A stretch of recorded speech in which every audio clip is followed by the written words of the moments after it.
Good morning. Welcome to this business meeting for the Cowlitz County Board of Commissioners. Today, we'll start with a report from HR on employee labor and insurance issues, then hear about risk, safety, and training, then an update on our budget, an update from corrections, information technology, have an opportunity for miscellaneous items to be brought to our attention. And I believe, have 3 executive sessions, one dealing with collective bargaining, one on the evaluation of a public employee, and one on considering the qualifications of an applicant. So let's begin. Jessica, welcome this morning. Good morning, Jessica with Human Resources.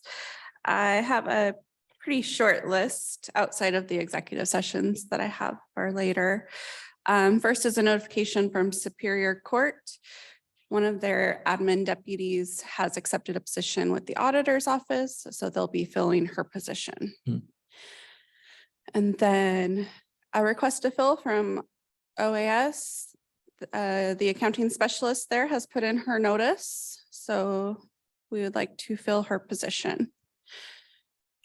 And that's Kelly and across the hall in OAS. Would you repeat that, please? Yeah, Kelly in Office of Administrative Services, the accounting specialist there has put in her notice. So we would like to fill her position. That was Kelly over there. Yeah. And I know there's been some change proposed. Is that consistent with the changes being proposed, or is there an opportunity to do some other adjustments? As far as I know, this is consistent with the proposed change. Good morning, Commissioners. It is consistent with the proposed changes upcoming. We have went from 6 to 3 in the last probably 8 months. So this is a important position. It's kind of a standalone. This position does a ton of funds, payables, AP, our payroll for our entire, basically the floor. And this position is funded 75% IT and 25% OAS. So it's not even, it's just a quarter of a general fund position. It's vital to our office, but I mean, I'm willing to, I'm open to any discussion, but we used to have 2 and now we're doing it with 1. We've done some efficiencies, but I'm open to suggestions. Would love to have it filled though. Other questions? Just comments. The way I look at it, we've gone a long way to trim down that department over the years. And I'm not sure I can enumerate how many people we're down. So it doesn't surprise me that it needs to be replenished or replaced regardless of where it goes. I agree. Okay. And it's a 1262 position, so it would have to be posted to the union. It's a 1262 position. It would have to be posted to the union. Okay.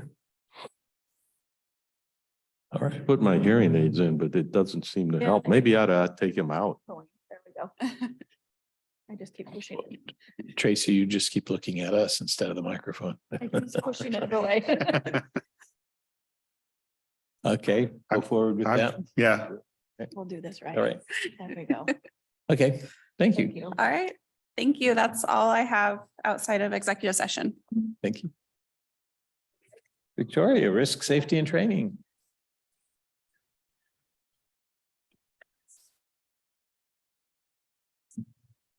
Good morning. Good morning, Commissioners. Victoria Blozel, Risk and Safety Manager. So I just have some updates on our NEOGOV project. We have an initial kickoff meeting that is scheduled with myself, Human Resources, and IT. That's going to be on the 18th of this month. IT is helping to gather some technical information that we can provide to the NEOGOV team to coordinate that. I've completed several tasks in the project management system, and there is actually a forecasted end date of this project for the first week in April. I think one meeting prior to this, I said the end of January, which I said was kind of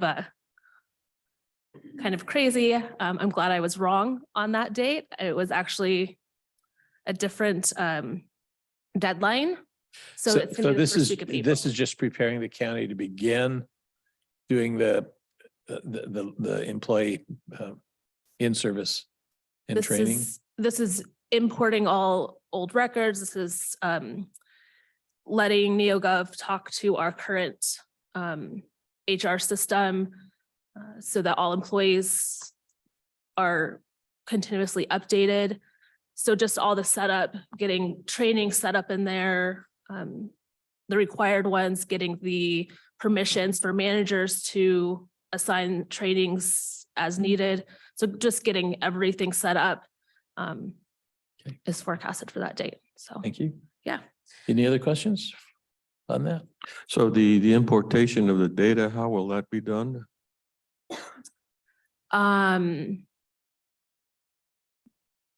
There has to be from our hiring application that we have through NEOGOV. We have to have that connect with our HRIS system where all our employees are located. And then that will connect to NEOGOV or the NEOGOV training platform. Right, so the idea is you have a database with all the employees in it now, and you want to get that data transferred over or just a connection? Just a connection so that every time a new employee is entered, they'll be updated in the training platform. When an employee is promoted or changes positions or departments, it'll update the training platform. Got So it. that'll update their And training is that, profile. is that connectivity already built into NEOGOV? Yes, that's what we're working on And during this. I think process. that's not a yes. I think that's a no, but we're working on it. Right. That's what we will be working on in the next several months. Okay, and the we is IT. Yes. Okay. There's a And lot more technical verbiage that I don't know. yeah, well, IT will speak to us shortly. I can ask Yeah, them. she might have some more actual technical information.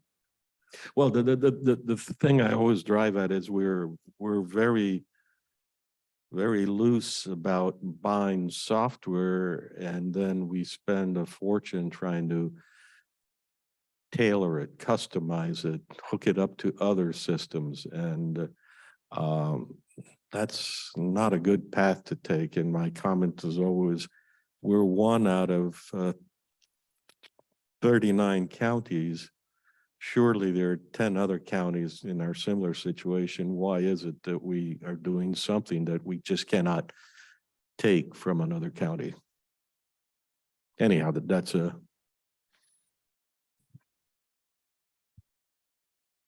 All right. Okay, I don't have anything else. That was all I had for this week. All right. Thank you. So we're back with you.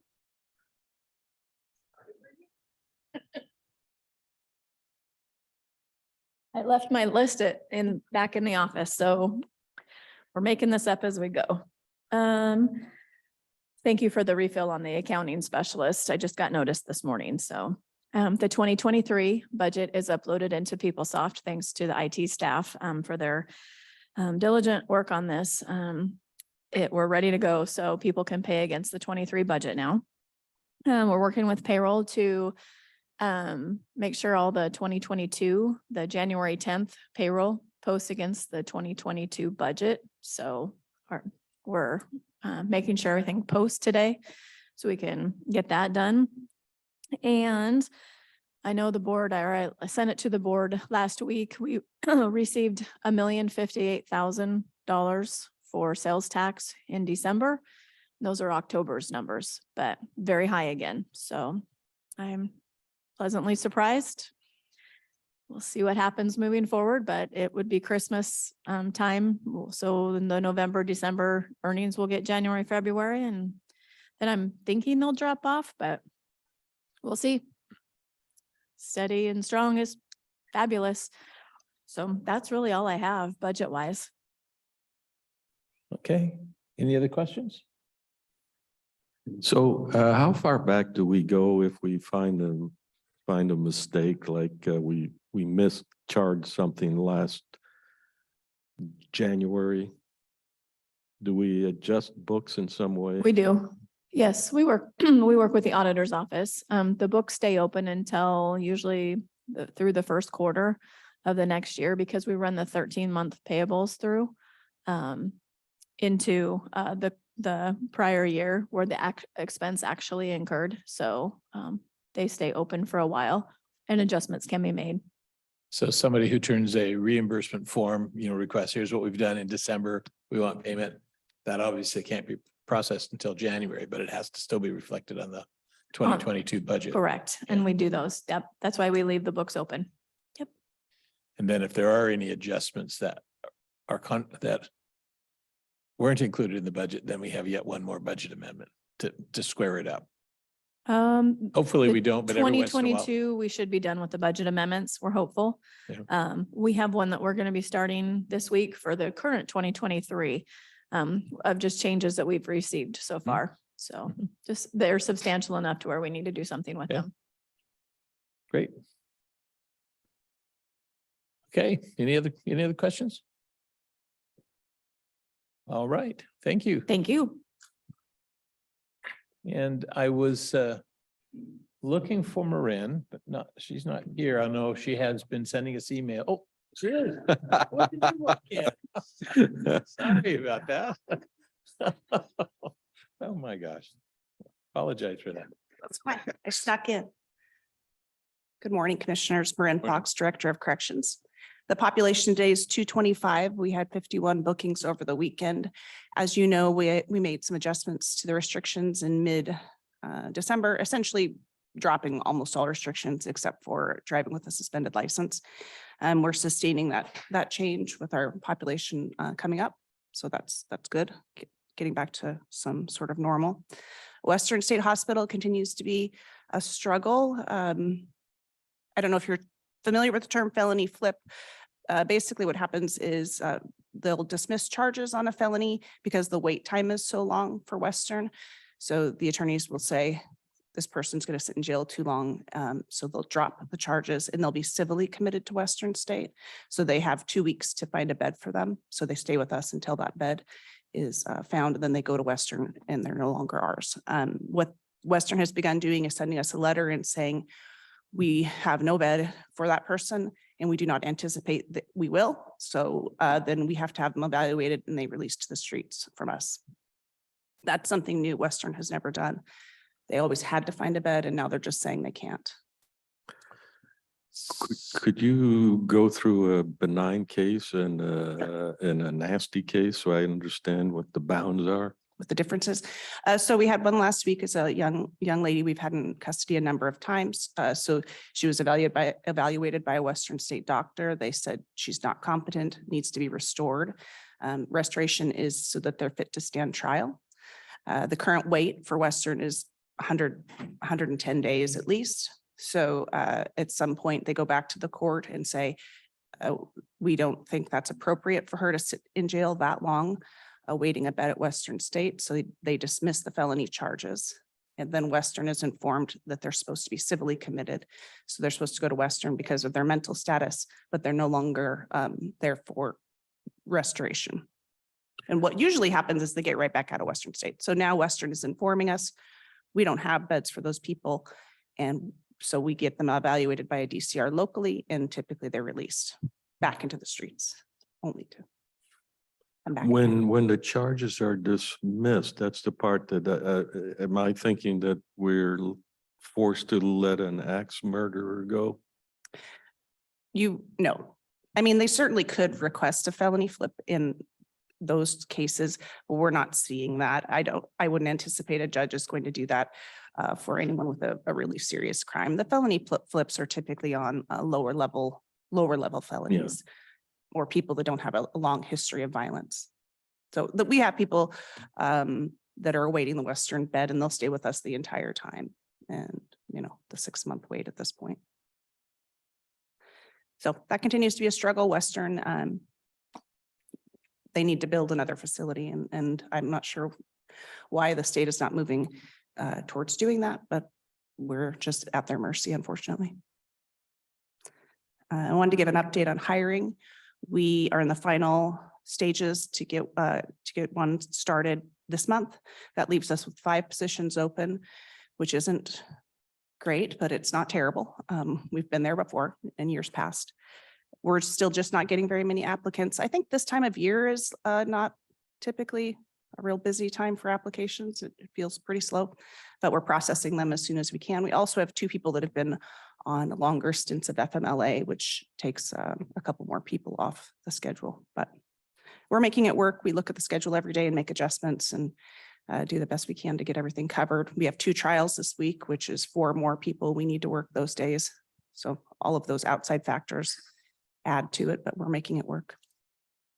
So I appreciated the notes on the emails that you sent to us last week that if there are any law enforcement officers that are concerned about somebody not being admitted into the jail, that you have a procedure for an interpersonal decision.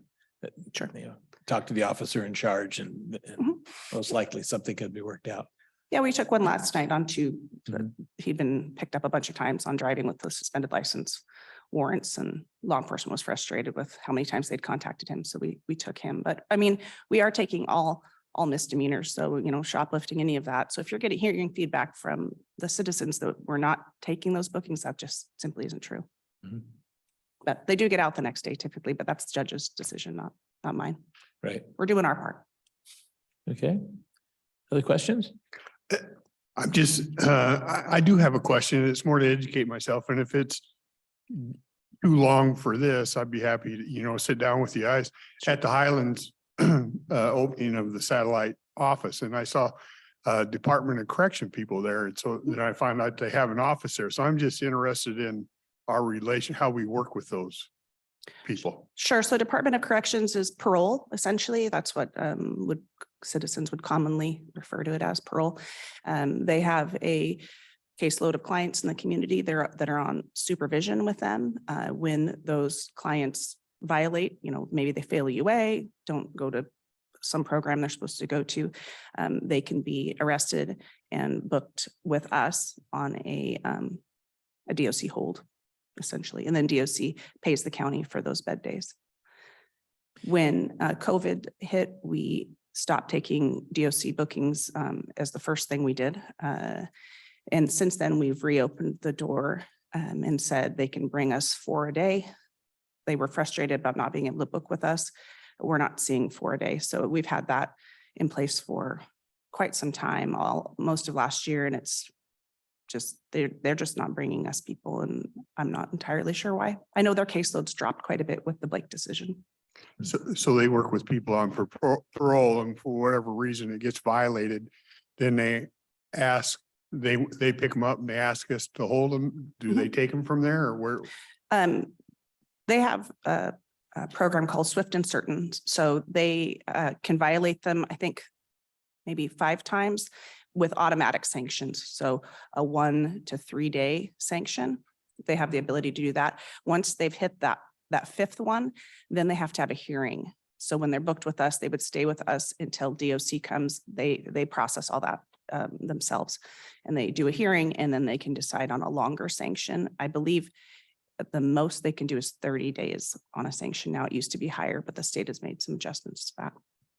And we may hold them, or they may take them someplace and hold them elsewhere. Either or, if Either or. they're easy and can go to general population, we'll keep them. If they're really problematic and are taking a cell that we need so we can continue to take local citations, we'll ask them to be removed to another facility. Okay. And then they take them to Nisqually is the next one over, but they can't take complicated people either. SCORE facility in Tacoma, it will take complicated cases for the state. Okay. Thanks. That helps. And the DOC rate is higher than what the cities pay. Is that right? They're Or pretty is it about- close to the same. They're pretty now. close to the same. Mhm. Okay. If they don't quite pay as often or They're better. as regular, have they gotten better? That's gotten better. They were yeah. like 6 months behind on Yeah. payments that they owed. Yep. About a couple of years ago anyway. The DOC caseload changed significantly after the Blake decision. Mhm. And I think there are bills pending that may change that somewhat, or just some modifications Yeah. that may, so we may see a resurgence. Well, they Yeah. were still working from home up until recently. So I think that is part of it as well. Their CCOs, their community corrections officers weren't out in the field for most of the time. I don't know if they're back now, but I think that's part of why they're not bringing us people. And Mr. Rentner is no longer in the system. He got a promotion inside the system. So Correct. he's no longer interfacing with their. Correct. And there were 3 units at the DOC, our local DOC office. They're reducing that to 2. Eric Morgan was one of their supervisors and he passed away unexpectedly. And then Kevin has left. So they're replacing one of the 2 of those, not both. Okay. I'm not sure what the juvenile detention center in action. Can you bring us up to date of where we stand there? Sure. I spoke with Judge Basher about that, the concept of using the detention center differently. He wanted to explore the idea of using it maybe as a mental health restoration facility. So to bypass Western, essentially, that we would do that locally ourselves or something of that nature. So he's thinking he might use the juvenile detention center. I mean, the last email I saw from Judge Basher gave me a sense of a significant pushback. And I typically look for something like this where it's pretty clear we have an idle resource, we have a need, that we just work the details out. But I got a feeling like there wasn't much. There was lip service to, yes, that's a good idea, but I'm not going to do anything about it. I didn't get that sense when I spoke with him, that he seemed to understand that it's a county resource that's being underutilized, as you said, and seemed open to discussing using that facility differently. He wanted to discuss using it, as I said, for maybe a mental health facility of some sort, which would be great. I talked to Drew McDaniel about that last week as to how that would look. I mean, it's certainly a big project. It certainly would be the first in the state, which isn't necessarily a bad thing, but it wouldn't be a small project. And there's still the law that says the population of our county, I don't remember if it's like, if you have to have 40,000 or more, you have to have a juvenile detention center. But I think that through legislation could be changed and should be. I think we're not the only county with an underutilized juvenile detention center. Those numbers are typical across the state. But I didn't get the sense that they were entirely resistant to the idea, but it is complex. Those kids have to go somewhere. He wanted to kind of open the discussion to looking at using that facility differently. So where do we go next, or do we need to do something at this point? No, not yet. So holidays, people were out. I followed up with, as I said, Drew last week, and then my intention was this week to circle back to the Superior Court judges and see where they're at, because there's also the possibility of using fines for the Western state bed days that we're holding people. Some counties are doing that. I would advocate that if we're going to do that, let's earmark that money to do something like for the construction changes that would need to be made at the juvenile detention center or something like that. Yeah, I very much appreciate that. And for us, we received 3.7 million out of the opioids settlement. And we have that unallocated, right? So I'm thinking a good use of the money would be. And I've talked to Gina about that, the opioid grant, and I've reviewed the documents that are available as to what it can be used for. But maybe that's a workshop we should have at some point with Gina as well. From what I can see for incarcerated people for the jail, unless the commissioners were interested in doing an expansion of MAT or doing much more than we're doing, and we're doing what we legally need to do. I didn't see a use for the jail specifically. We're doing the things that are in the grant that you can fund and with it. Were you saying you don't see that money would fit to upgrade the juvenile detention center? I did not see it that way, but I'm not an expert. Well, I'm not either. In fact, I usually complain over the torturous interpretations of things, but we seem like constantly say mental health and drugs are all like this. I'm not sure that's true, but if I accept that, then one of the reasons your jail is under pressure is because of drugs. And so I'm thinking that wouldn't be an unreasonable use of the money. I can look at it again through that lens. I wasn't reviewing it with that in mind. And I can look at it again and talk to Gina. They didn't release a lot of information about use. It's really not a lot of info. So, I think they're still trying to design the rules and regs. yeah. And that to me often says it's an opportunity because we can define what the scope is. And I don't think anything we would do with it is objectionable tied into making more Mhm. space, considering it's like time and again, we say, well, Western States isn't doing any good for us at the moment. And we have turned our jail into our Western States. Mhm. Right. Well, and the one positive thing I would say is there's not a bunch of language about what it must not be used for. There's no language that says it can't be used for this or this. It's just Yeah. language about what it can be, which is. Well, you know, when I talk to people that have been in the mental health field, for friends of mine for 30 years, I think there is a real link between toxins in the body and mental health. Yeah. It's a lot of, and I can tell you that in my own family with a relative, once the toxins are out of her body, she's perfectly normal. And when they're in, it's not saying there's not people with real mental health that doesn't have anything to do with that, but there is a correlation between toxins and mental behavior. Certainly, and over time, they don't, once they're clean, they're altered permanently. Yeah. I mean, we certainly see that, people that have I- altered their mental. It just brings up all kinds of ideas. I mean, if other counties have this and not utilizing juvenile system to its full, like, how do you team with them? Like say, just pick a county, Lewis County. Do we send our juveniles there and we take the mental health, or vice versa? Or, I mean, it's just a lot of questions on how you do things. I Yeah. think juvenile centers could be regionalized. Yeah. They're a regional. Yeah. So I think you mentioned the statute, the RCW that says at 50,000 population, Mhm. you have to have 24/7 youth services. And maybe that's one of our asks this year, is that we get released from that restriction. Because Right. Lewis County, at least one commissioner said they're open to discussion to make more sense out of how we allocate these resources.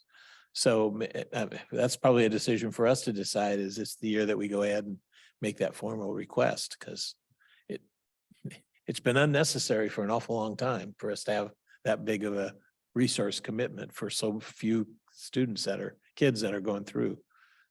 And the other handle for that, which is way out of scope, but it's always on my mind, is the juvenile detention center is not exactly how I would dream up a program to take a tough youth and straighten them out. It's just what I've said before is out of all the participants in the juvenile detention center, my guess is that a very, very few are really problem people. I mean, you probably know when you see a psychopath, you say, oops, and it's almost age independent. You just know. But most of the other kids are just on the wrong track. And I don't know that you help them by locking them up to put them on the right track. Well, that's why there used to be 60 kids in the juvenile detention center, and the laws have changed because that's exactly the concept. So the ones that are in there, I would assume to be more serious criminals, because most kids, I mean, it's not, locking up kids has not turned out to be effective. Yeah. those who actually stay overnight are probably more similar to the ICE youth that we used to take from the Yeah. federal government, violent prone and. Right. and serious record. Anything else? So if we want to be proactive, we need to talk about that and make a formal decision that we want to go forward with changing that statute. Asking the legislature to change that. I mean, what came to mind is there are several counties, including Wahkiakum, Lewis, Cowlitz. I don't know enough about Grace Harbor or Pacific, but I would lump all the population, divide by the number of counties, and I'll bet we come out with a number under 50,000. So one of the things that I have heard in discussions Wasac has had is that they do have a regional youth detention facility in the Northeast where there are some low population counties. So that model is out there. It's a special law that says these are the counties that can have a regional facility. Yeah. And Yeah, that they'd needs to like be to have fixed. that just added to Southwest Washington. It's another group that can have a regional facility. And I looked at Clark's numbers a while ago when we started talking about this, and they have a ton of space as well in their juvenile detention center. They're very low. At Clark? Mhm. Mhm. Yeah. Okay, All right. Anything else? Thank you. Thank you. thank you. All right, Resort. Good morning. Morning, Commissioners. Kim Hort, IT Director. To kind of circle back on the NEOGOV interface in more of a technical aspect, that platform is cloud-based, whereas PeopleSoft is our human resource system that is on our local network. It's a database, so we have to come up with a secure method to go out and communicate to that public application in the cloud. So what they have is a secured file transfer to where essentially like a data text file will be extracted from the NEOGOV system and interfaced into PeopleSoft and vice versa, where PeopleSoft data like transfers and promotions will be pushed out. So it'll be a secure method of transmitting that data back and forth. Yeah, and how far are we from having that complete? Who's doing it and all that stuff? We're having our kickoff meeting the 18th, right? Yeah. And so I've included people from our Laserfish team who is managing our current training platform that we built in-house, and then our PeopleSoft team and database team, just to make sure we gather all the data that we need to move forward. So we really haven't started. And again, the kickoff is on the 18th. So you may not, or you don't expect you'll come to us asking us for a contract of a PSA of some kind. No. That's the right answer. So they provided us with some specifications, and essentially what they do is identify the fields in PeopleSoft that we want to push out to NEOGOV Right. and vice versa. So I call that field mapping, to where we can communicate between the two systems programmatically. Yeah, it should be. It'll be easy. Even in my time, it was a standard thing where you really want to be able to export and import. Mhm. And when you go into Excel and you suck in a CSV file or something like that, you can allocate stuff Correct. differently. And then that's just sort of what I'm thinking. Yeah, and that's essentially what we do with our Budget Boss interface. It's a text eliminated file that we can communicate from that homegrown system into PeopleSoft. So similar concept. Yeah. Okay, thank you. Any more questions Right. on the technical side? Probably not. We were using on a different topic about Zoom versus Teams. Mhm.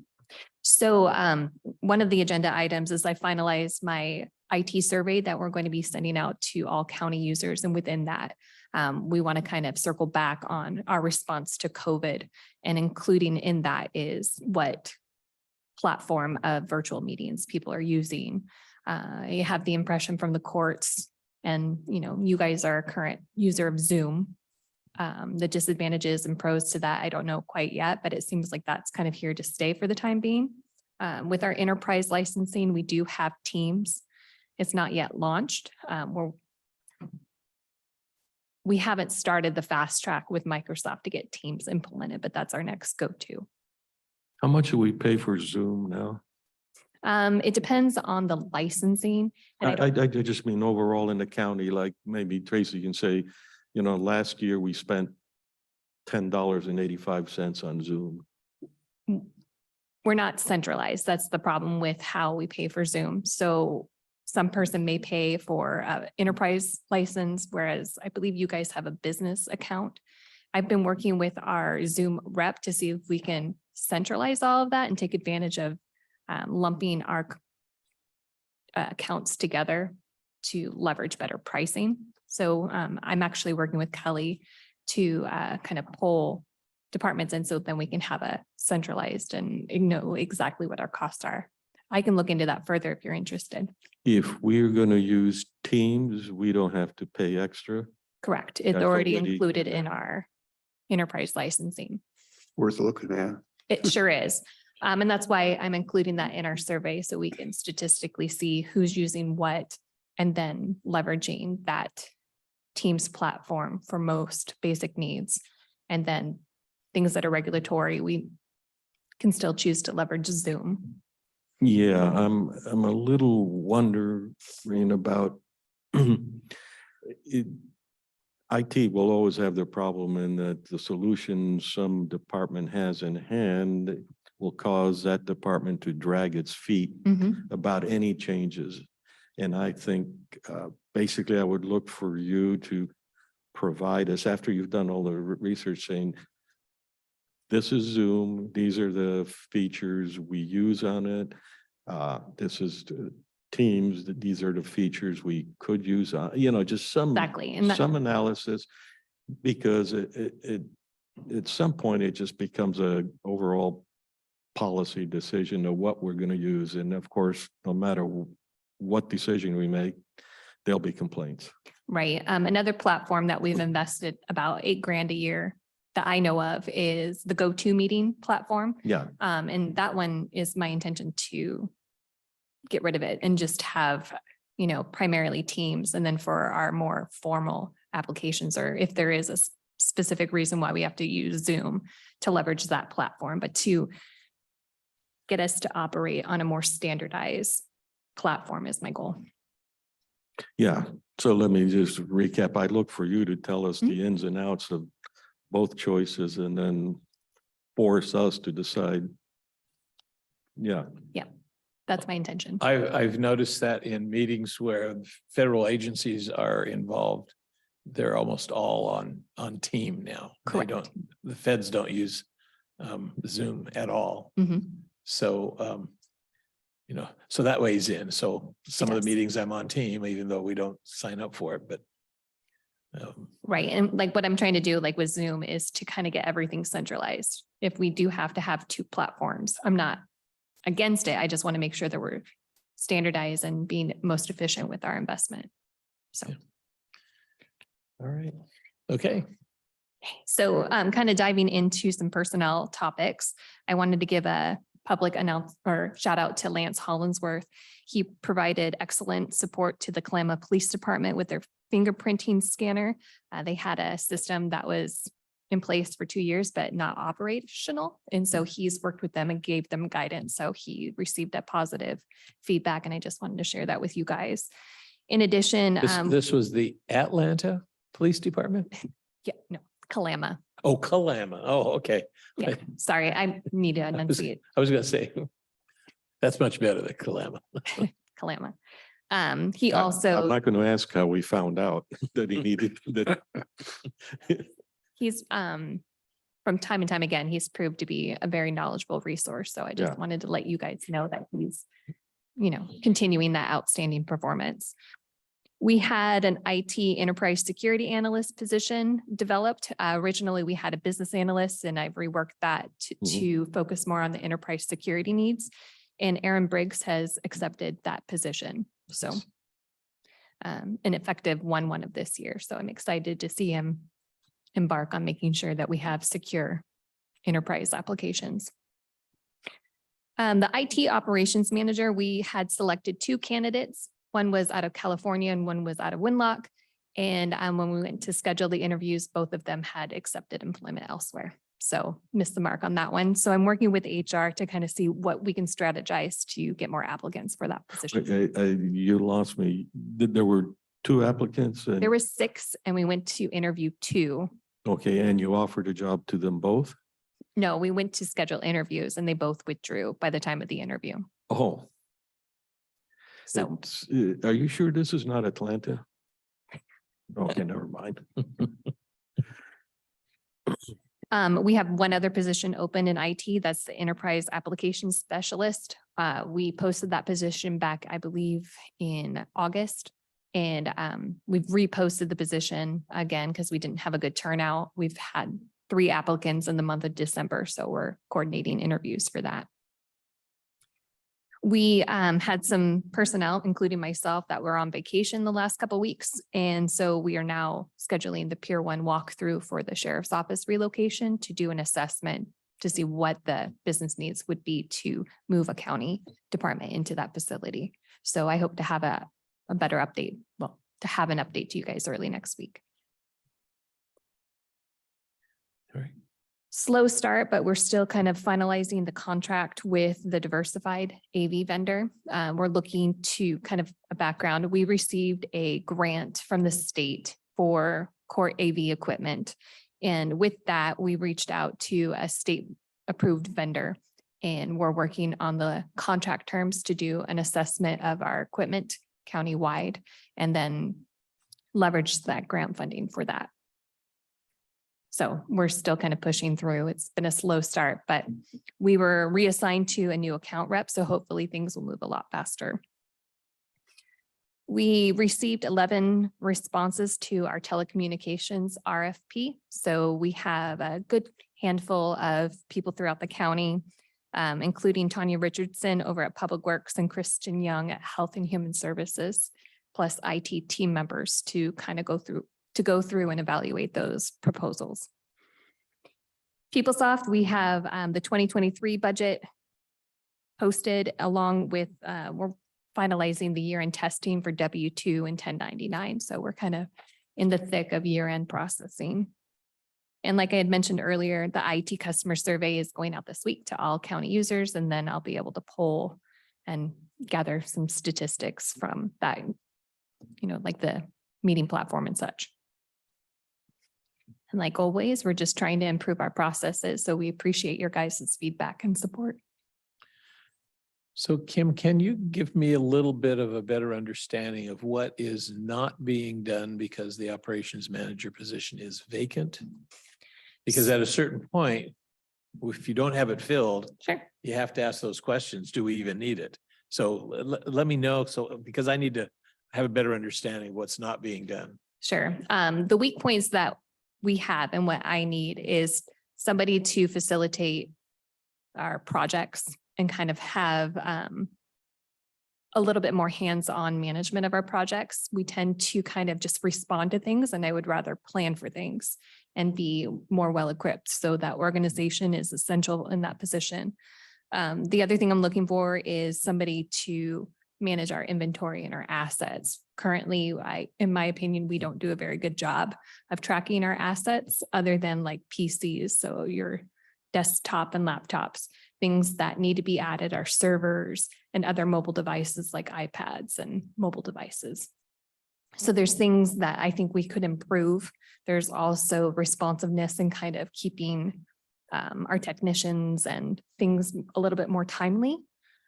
They're doing great. I just don't have the bandwidth to manage all of those details on my own. So that's what I'm looking for in that position. So I know in other departments like maintenance, if we're not proactive, in the long run, we're spending a lot more money trying to catch up. Correct. But I didn't hear those kinds of, that kind of scenario for this particular job. That would entail that as well. So within that, like for example, we're not monitoring or tracking our infrastructure. So as things age, we're not necessarily having those on a timely rotation. For instance, we had a power supply issue where batteries were swelling this weekend over at the Hall of Justice for our uninterrupted power supply. And so things that aren't being monitored kind of get overlooked until it becomes a problem. Similar to what you were saying. Anybody have any other questions?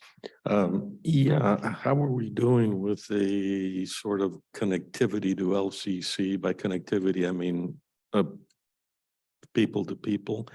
The model we've sort of talked about before is high tech. You're a consumer of high tech employees. And many years ago, I was looking at trying to bring some high tech here, and I know Crest Park at the Port of Kalama had the notion of high tech companies coming in, just startups or something like that. But we don't really have the MITs right next to us or the U of W and all that.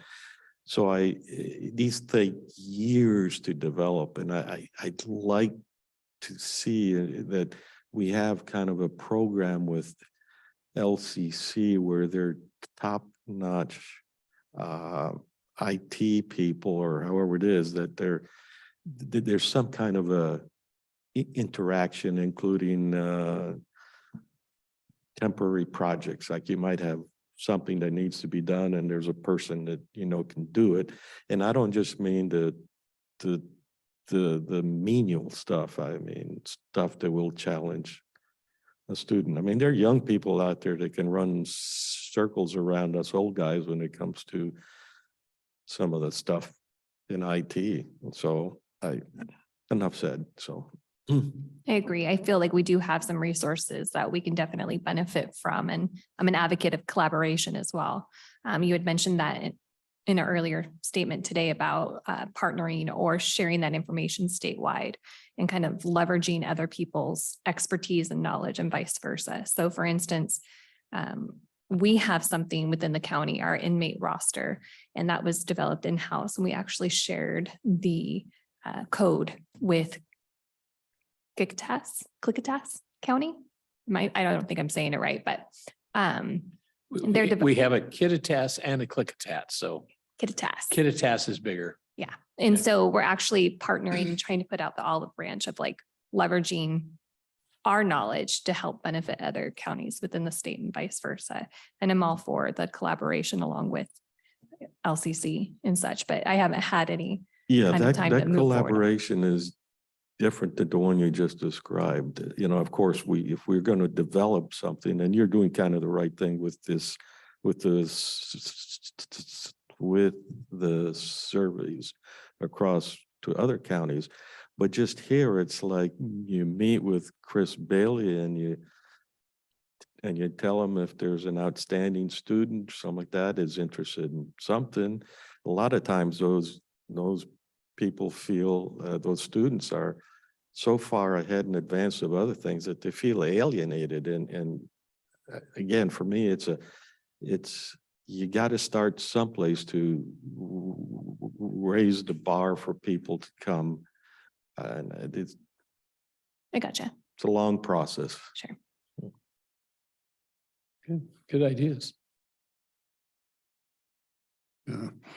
I can tell you from former business, we've utilized LCC quite often. A lot of our people in our IT come through there. Sharp kids. So it's like developing an internship program. Well, not that we necessarily have that, but we found most cases that we can find local talent to do the things we need to do. Yeah, and just right off the top of my head, it may not be applicable, but it sounds possibility. You've got the NEOGOV and you got your PeopleSoft. Those are database concepts and connectivity concepts that any reasonable IT student understands, and as opposed to maybe tying up a resource you find that's scarce. Now, in the case of this NEOGOV thing, it maybe time is of the essence. And that's a problem, but otherwise, having somebody that works 15 hours a week for you on a special project. Back when Sabrina Freidenberg was still director of HR, that was one of the ideas I did throw out her as kind of an internship. Just with the restructuring that we've been doing in IT, I haven't made that a priority, but it's definitely a great idea that I'll look into. All right. We're good. Thank you. Appreciate you. that. Are there any other items to be brought to our attention? Looking for hands raised for our attendees. Don't see anything there. Well, we have had a request for some executive sessions, as I mentioned before. Jessica, how much time do you anticipate needing? Let's start with 5 for each. Okay, so we're going to end up having 3 sessions, one right after another, starting off with 5 minutes apiece. One to get an update, to consider collective bargaining issues. One to review to evaluate performance of a public employee. And then the third one will be reviewing qualifications for applicants. All right, and we'll meet behind in the conference room. All right.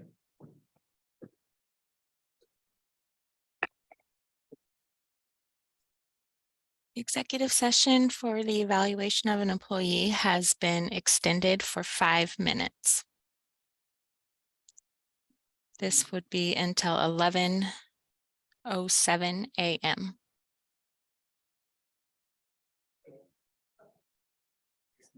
Executive session for the evaluation of a public employee has been extended for an additional 5 minutes. That will resume at 11:12 a.m. Executive session for the evaluation of a public employee has been extended for an additional 10 minutes, time ending at 11:22 a.m.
All right, we have returned from our executive sessions. We had some long involved discussions, but no final decisions were made. And we are ready to continue with our 11 o'clock public services meeting. So